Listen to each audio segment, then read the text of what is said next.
Film making ऐसा business है जिसमें अगर आप 1-2 करोड़ रुपए के बजट वाली फ़िल्म भी बनाना चाहते हैं, अगर आपके पास उसके लिए कहानी है, स्क्रिप्ट है, तो प्रोड्यूसर ढूँढना आसान नहीं होता। ऐसे में अगर कोई सिर्फ़ 38 साल की उम्र में 600 करोड़ रुपए के बजट की फ़िल्म बना ले और वो भी एक भाषाओं में नहीं, इसे कम से कम जो है 4-5 भाषाओं में रिलीज़ किया जा रहा है, तो कुछ तो बात होगी ही। नाग अश्विन इन दिनों जो हैं, कल्कि 2898 एडी के लिए पूरे देश भर में चर्चित, देश भर में नहीं दुनिया भर में, क्योंकि उनकी फ़िल्म जो है ऑल ओवर वर्ल्ड रिलीज़ हुई है और हिंदी में भी इसने ज़बरदस्त ओपनिंग ली है।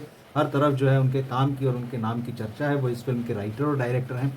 लेकिन एक सवाल लोगों के मन में ज़रूर उठ रहा है कि इतनी कम उम्र में, सिर्फ 38 साल की उम्र में आखिर कैसे उन्हें 600 करोड़ रुपए की बजट के लिए प्रोड्यूसर मिल गया? तो ये तो खैर इस बारे में हम आगे बात करेंगे ही, लेकिन हिंदी के दर्शकों को नाग अश्विन की कौन-सी एक और ऐसी फ़िल्म है जो ज़रूर देखना चाहिए? नाग अश्विन का करियर बहुत लंबा नहीं है, उन्होंने 2015 में अपनी पहली फ़िल्म बनाई थी और उसके बाद में ये उनकी चौथी फ़िल्म ही है। अब सोचिए 4 फ़िल्म में जो उन्होंने इतनी लंबी छलांग लगाई है कि आज वो जो है वो देश के सबसे बड़े डायरेक्टरों की लिस्ट में जाकर जो है वो शामिल हो गए हैं। नाग अश्विन नॉन फ़िल्मी फ़ैमिली से आते हैं, तेलंगाना में उनकी पैदाइश हुई, उनकी एक बहन डॉक्टर है। हैदराबाद की जिस स्कूल में वो पढ़ते थे, वहीं राणा डग्गूबाती भी पढ़े हैं, साउथ के सुपरस्टार हैं और ये दोनों बचपन के दोस्त हैं, साथ-साथ पढ़े हैं।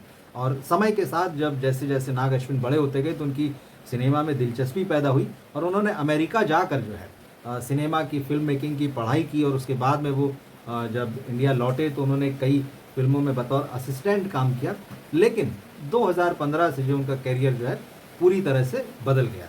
2015 में उन्होंने अपनी पहली फ़िल्म बनाई यावेडे सुब्रमण्यम, यानी सुब्रमण्यम कौन है?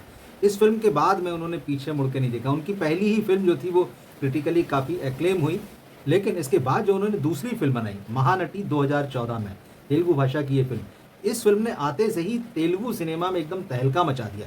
ये फ़िल्म हिंदी में भी है और मैं इसी फ़िल्म का ज़िक्र कर रहा था कि इसको हिंदी के दर्शकों को भी ज़रूर देखना चाहिए। इस फ़िल्म को नेशनल अवार्ड मिले, इस फ़िल्म को फ़िल्म फेयर के साउथ में अवार्ड मिले। इसके अलावा नेशनल और इंटरनेशनल लेवल पर ये फ़िल्म खूब सराही गई।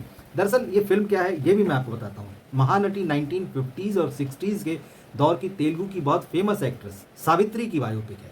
अब आप कहेंगे सावित्री कौन है? सावित्री उस दौर की न केवल बहुत चर्चित और बहुत टैलेंटेड एक्ट्रेस थी, लेकिन उनके जीवन का जो उतार-चढ़ाव रहा है, वो बड़ा कमाल का रहा है और वो मात्र 47 साल की उम्र में इस दुनिया से गुज़र गई थी। हिंदी के दर्शक इसे कैसे समझेंगे वो मैं आपको बताता हूँ।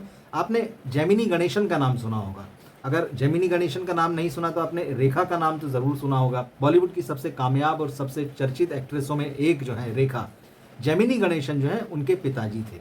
जेमिनी गणेशन ने जो अपना दूसरा विवाह किया था वो सावित्री के साथ किया था और ख़ास बात ये है कि जब उन्होंने सावित्री से विवाह किया था तो वो पहले से शादीशुदा थे। न केवल शादीशुदा थे बल्कि जो रेखा की माँ थी पुष्पवल्ली, उनके साथ वो रिलेशनशिप में थे। उनकी 2 बेटियाँ हो चुकी थी उनसे। तो ये सारी स्थिति थी और इस सारी स्थिति के बीच में उन्होंने जो है सावित्री जो है उससे शादी की थी।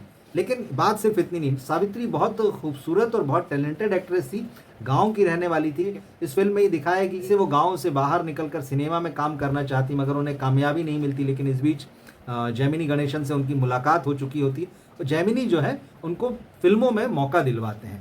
फिर उसके बाद में किस तरह से दोनों के रिश्ते आगे बढ़ते हैं, कैसे जीवन में उतार-चढ़ाव आता है, वो इस शादी को छुपा कर रखते हैं। लेकिन फिर एक मौका आता है जब सावित्री जो है एक पब्लिक प्लेस में किसी फ़ोटोग्राफ या मैगज़ीन पर अपना जब ऑटोग्राफ देती है, तो वो सावित्री गणेशन नाम लिखती हैं।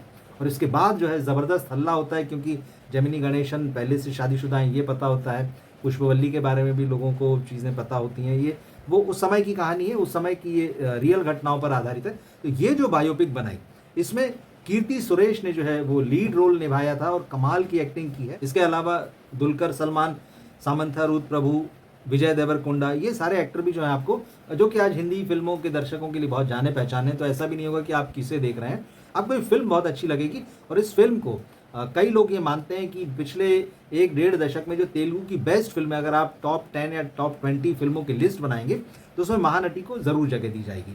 तो इस फ़िल्म ने ही दरअसल पहली बार मेरा भी ध्यान जो है वो नाग अश्विन की तरफ आकर्षित किया था। मैंने फ़िल्म देखने के बाद में सर्च किया कौन है, क्या है और तब से जो है मैं उनको जानने लगा था। इसके बाद जो है नाग अश्विन की एक और फ़िल्म आई, वो भी अच्छी रही। मगर फिर तीसरी फ़िल्म के बाद जो है नाग अश्विन ने अपनी चौथी फ़िल्म को प्लान किया जिसका नाम पहले प्रोजेक्ट के था, जिसे आज आप कल्कि 2898 एडी के रूप में देख रहे हैं। पहले इसका नाम प्रोजेक्ट के था और इस फिल्म की जो उन्होंने शुरुआत राइटिंग और डायरेक्शन की तैयारियां शुरू कर दी थी, लेकिन फिर बीच में कोरोना आ गया, तो कोरोना की वजह से लंबे समय तक काम रुका रहा।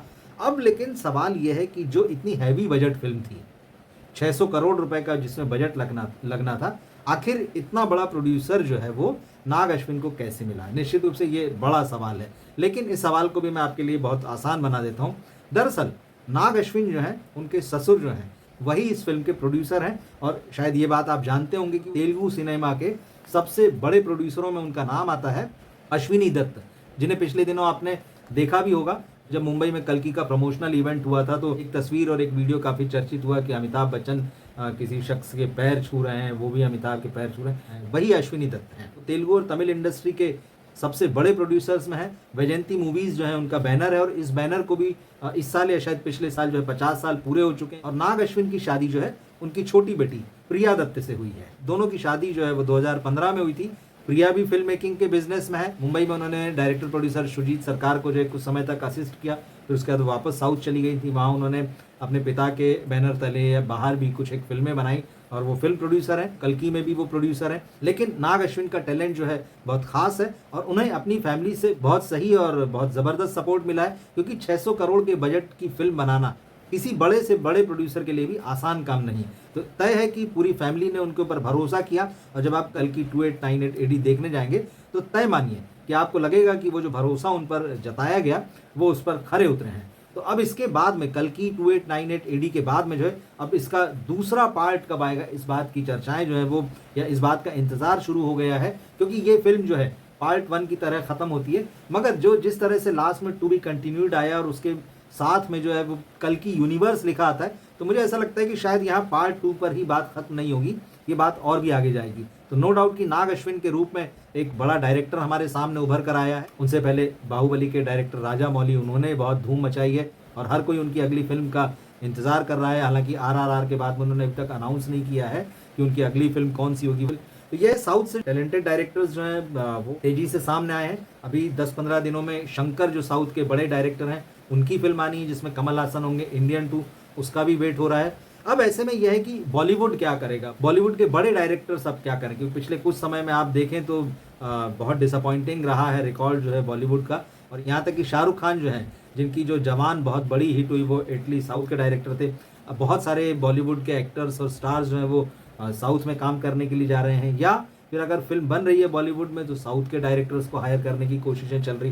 मुझे लगता है ये एक संक्रमण काल है बॉलीवुड के लिए भी। लेकिन एक अच्छी चीज़ ये हो रही कि जो साउथ और हिंदी, ये जो भेद रहा करता था, और एक समय बॉलीवुड के लोग बड़े गर्व से कहा करते थे कि नहीं, हम तो बॉलीवुड हैं और हम तो हिंदी का सिनेमा है, हम हार्ट हैं इस इंडस्ट्री का, और हम ही असली सिनेमा है हिंदुस्तान के। ये चीज़ें जो है इस बीच टूट चुकी हैं इन डायरेक्टरों के आने से, और साउथ के सिनेमा के हिंदी पट्टी के दर्शकों के बीच जो है वो छा जाने से। तो खैर, ये नाग अश्विन की बात थी।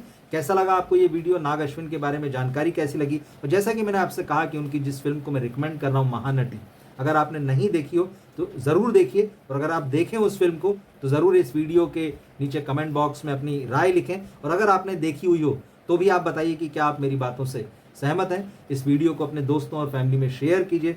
मिलते हैं फिर हम अगले वीडियो में। नमस्कार।